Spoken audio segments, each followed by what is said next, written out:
All right, a marionette. This is the first time for me doing something like this. Should be a lot of fun. Starting off with the head, um, giving him a big old smile because I figure people are gonna gonna like that a little bit. Tried a couple different versions of the chin. Finally decided on something a little smaller than what I originally thought I'd do. Just basically doing the beginnings of the head just like I would do any of the other ones.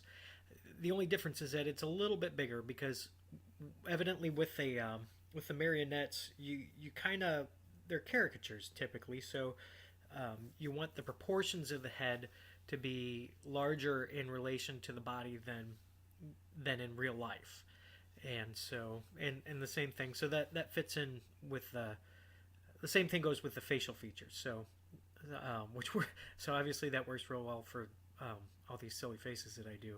So I'm really exaggerating the size of the ears and obviously the smile and the nose.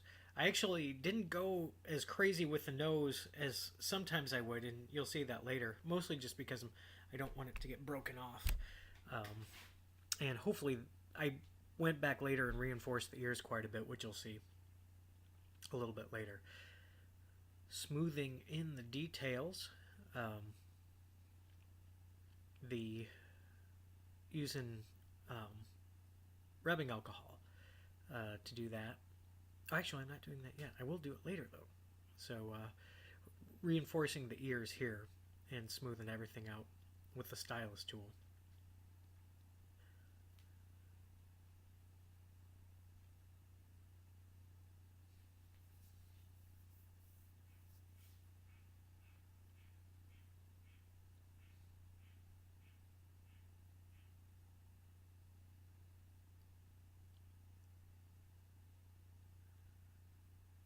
I sped this up a little bit more than I did my other ones, and it seems to actually be working okay. I was afraid it would be too choppy, but it's really not bad.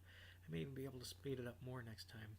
So um, I decided to give him smiling eyes without pupils or anything like that. Kind of like he's squinting, um, like when you see somebody smile and they squint with it. And I did that for a couple reasons. One is that since he's a marionette, I never know which way he's going to be looking, so um, that was the easiest way to achieve that.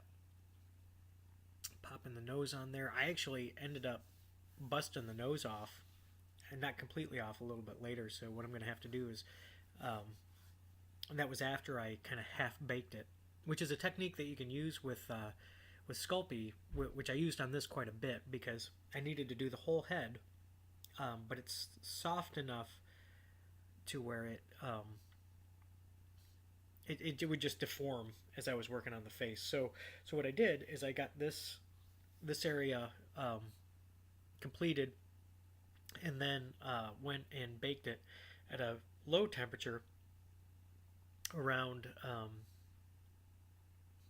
230 or so for about 20 minutes um, just to get it hard enough so that I could put the back of the skull on.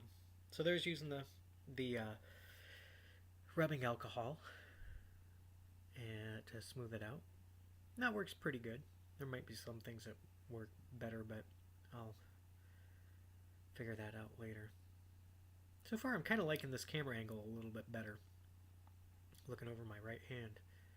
Yep, so now it's out of the oven and reinforcing the ears um, to for two reasons. One, so that it looks a little bit better from the back. The other reason is just to make them stronger, because I really would rather they didn't break off at any point. So so that's a good reason for that. Building up the back of the cranium. I decided not to um, use foil for the inside of the back of the head, um, just so it'll be hopefully a little bit stronger. Because what I'm going to have to do is I'm going to put a wire through the top of the head and down through the neck to control the body and then give the body something to hang from. So that's it for the head. Stay tuned next week, and you'll see the rest of the body. Thanks.